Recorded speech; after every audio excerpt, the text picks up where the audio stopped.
ప్రపంచంలోనే ఎక్కడా లేని విధంగా కూడా వినూత్న రీతిలో తిరుపతిలో గంగమ్మ జాతర 7 రోజుల పాటు అట్టహాసంగా సాగుతుంది. విచిత్ర వేషధారణ, విచిత్ర మాటలు, అనేక బూతులతో కూడా ఆలయానికి వచ్చే భక్తులతో పాటు ఇక్కడ ఎవరైతే వేషధారణ చేస్తారో వాళ్ళందరూ కూడా అందరినీ తిడుతూ, ఎక్కడ షాపింగ్ మాల్స్ దగ్గర కావచ్చు ఎవరు కనపడినా సరే వాళ్ళు తిడుతూ కూడా ఆలయాన్ని చేరుకునే సాంప్రదాయం ఇక్కడ ఉంది. అసలు దీనిపైన పూర్తి స్థాయిలో అసలు ఏంటి ఈ సాంప్రదాయం, గంగమ్మ జాతర ఎందుకు జరుగుతుంది అనేది మనతో పాటు తెలుగు పండిట్ ఆచార్య పేట శ్రీనివాసులు ఉన్నారు. ఆయన తెలుసుకునే ప్రయత్నం చేద్దాం. సో చెప్పండి, అంటే మొత్తం మీద ఎక్కడ లేని విధంగా తిరుపతిలోనే ఒక విచిత్ర సంస్కృతి దాగి ఉంది. ఎందుకు ఇలా ఉంది? దక్షిణ భారతదేశంలోనే ఇంత వైవిధ్యభరితమైన జాతర ఎక్కడా లేదు. ప్రతి సంవత్సరం 6 రోజుల పాటు ఈ జాతరని జరుపుకుంటారు. మొదటి 3 రోజులు మాత్రమే బండబుద్ధులు తిడతారు. ఒక్కొక్క రోజు ఒక్కొక్క వేషంలోనే బండబుద్ధులు తిడతారు. వారం అంతా తిట్టరు. మొదటి 3 రోజులు తిడతారు. 3 రకాల వేషాల్లో 3 రకాల బుద్ధులు తిడతారు. ఇది పూరిలో కూడా ఉంది. పూరి జగన్నాథంలో కూడా రథం ఆగిపోయినప్పుడు కృష్ణుడు, బలరాముడు, సుభద్ర రథం ఆగిపోయినప్పుడు బండబుద్ధులు తిడతారు. అంటే దీన్ని బట్టి చూస్తుంటే ఇది ప్రాచీనమైన సంస్కృతికి అవశేషంగా మనం చెప్పుకోవచ్చు. దేవుడు సృష్టికర్త అని మనం చెప్పుకున్నాం. సృష్టికర్తకి ఏం పని? సృష్టించే పనులు. సృష్టించే పనులు అంటే బూతు పనులు. బూతు పనులు అంటే ఎప్పుడు చేయలేక బూతులు పాడతారు. బూతులు ఎప్పుడు పాడలేక బూతులు తిడతారు. ఈ ఆచారం ఇంకా తిరుపతిలో, పూరిలో ఉంది. ముఖ్యంగా తిరుపతిలో పెద్ద ఎత్తున బూతులు తిట్టడం, తిరుపతిలో వెంకటేశ్వర స్వామి చెల్లెలుగా అనబడే గంగమ్మ దగ్గర ఈ బూత ఆచారం ఉండడం చాలా విశేషంగా మనం చెప్పుకోవచ్చు. దానికి మనకి తిరుపతిలో ఎక్కడ 7 రోజుల పాటు ఈ గంగ జాతర జరుగుతుంది. అసలు 7 రోజుల పాటు ఈ గంగ జాతర జరిపించడంలో ఉన్న మెయిన్ సారాంశం ఏంటి? గంగమ్మ కథ ఒకటి ఉంది. గంగమ్మ తిరుపతి పక్కనే, ఇప్పుడు వీధిలో ఒక వీధి అయిపోయింది, పక్కన ఒక గ్రామం అవిలాల గ్రామం ఉంది. అవిలాల గ్రామం. ఆ గ్రామం పెద్దరెడ్డి అంటారు. ఆయన తిరుపతికి వచ్చినప్పుడు ఈ తాతాచార్యులు గంగమ్మని చిన్నపిల్లగా చేసుకుని వచ్చి ఒకప్పట్లో మత ప్రచారం పోయినప్పుడు ఇక్కడ వదిలేస్తాడు. కర్నాలు ఇది వేరే వీధి టర్నింగ్లో వదిలేసి వెళ్ళిపోతాడు. మలుపులో వదిలేసి వెళ్ళిపోతాడు. అప్పుడు ఆ చిన్న పాప ఏడుస్తుంటే ఎవరైనా అడుగుతాడు. ఈ ఊరిలో పనిగా వచ్చినప్పుడు ఆ పెద్దరెడ్డి ఎవరు మా పాప కాదు అన్నప్పుడు ఆయన బిడ్డలు లేరు కాబట్టి తీసుకొని చాక్కుంటాడు అవిలాల. అందుకే ప్రతి సంవత్సరం మనకు అవిలాల నుంచి పసుపు కుంకులు తీసుకువచ్చి కైకాల రెడ్లు తిరుపతిలో చాటిస్తారు. ఈరోజు అవిలాలలో జాతర. ముందు అమ్మగారింట్లో జాతర అయినాక తర్వాత మెట్టినింటికి ఇక్కడ జాతర జరిపించుకుంటుంది గంగమ్మ. కాబట్టి వాళ్ళు పసుకుంకులు, చీర, జాగిరి పెట్టని ఇస్తే తీసుకొచ్చి కైకాల రెడ్లు చాటు పూజ చేసి, ఈ చాటు పూజ అయినాక తిరుపతిని అష్టదిగ్బంధం చేసి చాటిస్తారు. జాతర ఈ రోజు రాత్రి నుంచి చాటిస్తున్నాము. మీరెవరు ఈ ఊర్లో ఉండే వాళ్ళు బయట ఊరికి పోకూడదు, బయట ఊర్లో వాళ్ళు ఈ ఊరికి రాకూడదు అని ఒకప్పట్లో కట్టడి ఉన్నింది. కాబట్టి ఆ కట్టడి ప్రకారం అష్టదిగ్బంధం 8 తిరుపతికి 8 మూలల్లో సరిహద్దుల్లో చాటింపు చేసి, చాటు పూజ అంటే ముగ్గులేసి పూజిస్తారు, టెంకాయలు కొడతారు. దీన్ని చాటింపు అంటారు. కాబట్టి చాటింపు అనేది రాత్రి నుంచి ప్రారంభమవుతుంది గంగా జాతర. దానికి వేషధారణ అంటే విచిత్ర వేషధారణ. ఒకరోజు గంధపు వేషం వేస్తారు, మరో రోజు నామం కుంకుమ పూసుకొస్తారు, మరొక రోజు బండ వేషం అని నల్లటి వేషాలు ధరిస్తారు. అసలు ఎందుకు ఈ విచిత్రమైన వేషాలు ఎందుకు? విచిత్రం ఏమీ లేదు. గంగమ్మ పాలే గారు వెతుకుతుంది. పాలే గారు అనేవాడు చాలా దుష్టుడు. తిరుపతిలో వాడు రజస్వలైన స్త్రీని కానీ ఆడపిల్లల్ని తర్వాత పెళ్లికి ముందు వాడితో గడపాల్సిన ఆచారం ఆ రోజుల్లో తిరుపతిలో ఉండేది. ఈ విషయం గంగమ్మ పక్కన అవిలాల గ్రామంలో ఉండే గంగమ్మ తెలుస్తుంది. ఆమె అప్పటికే శక్తివంతరాలు, చాలా తీర్పులన్నింటిలో ఆమె మీద చాలా గురి ఉండేది. అందుకని ఆమె మహిమానంతరాలుగా కీర్తింపడుతుండేది. ఒకరోజు బాయిగట్టున చెలికత్తలతో స్నానం చేస్తున్నప్పుడు ఈ తిరుపతి వెళ్ళే పాలయ్య గారు పరివారంతో పోతూ ఆమె చూసి మోయిస్తాడు. అప్పుడు ఆమె వాళ్ళ చెలికలు చెప్తారు, వీడే పాలయ్య గారు అన్నప్పుడు ఆమె కత్తి తీసుకొని వాడిని చంపడానికి బయలుదేరుతుంది. అప్పుడు పక్కన పరివారం ఒరే మహిమానంతరాలు ఆమె పెట్టుకుంటే చాలా కష్టం అన్నప్పుడు వాడు పరిగెత్తి దాక్కుంటాడు. అప్పుడు మొదటి రోజు బైరాగ వేషం తెల్లగా పూసుకొని ఒక రకమైన తిట్లు చెప్తారు. ఆమె తిడుతుంది, బైరాగ వేషం తిడుతుంది, బండ వేషం తిడుతుంది, తోటి వేషం తిడుతుంది. ఈ 3 వేషాల్లో గంగమ్మ తిట్టడం.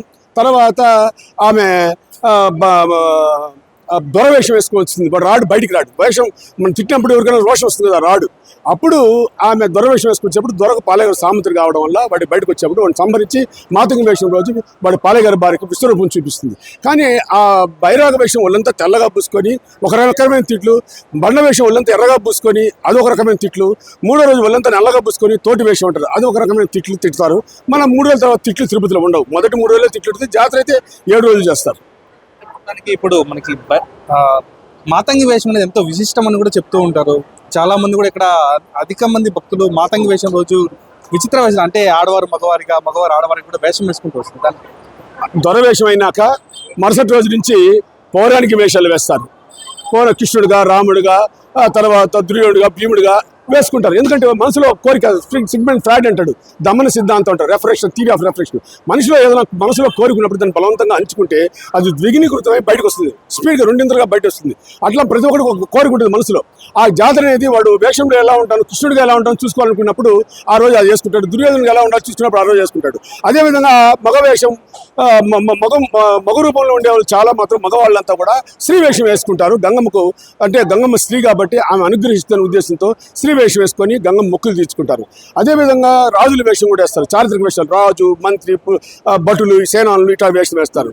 అదేవిధంగా సాంఘిక వేషాలు, ఇప్పుడు నేను చెప్పిన స్త్రీ వేషాలు, దెయ్యం వేషాలు, భూతం వేషాలు, రకరకాల వేషాలను కూడా వేస్తారు. ముఖ్యంగా ఇక ప్రధానంగా మగవాళ్ళంతా కూడా ఆడవేషం వేసుకొని గంగమ్మని దర్శించుకోవడం ఒక మొక్కుబడి ఆచారంగా తిరుపతిలో ఎప్పటి నుంచో అనాదిగా ఉంది. చారిత్రాత్మక నేపథ్యంలో ఈ ఆలయం ఎప్పుడు నిర్మితమైంది, ఇది ఎప్పటి నుంచి కూడా ఇలాంటి కొలువు వస్తుంది?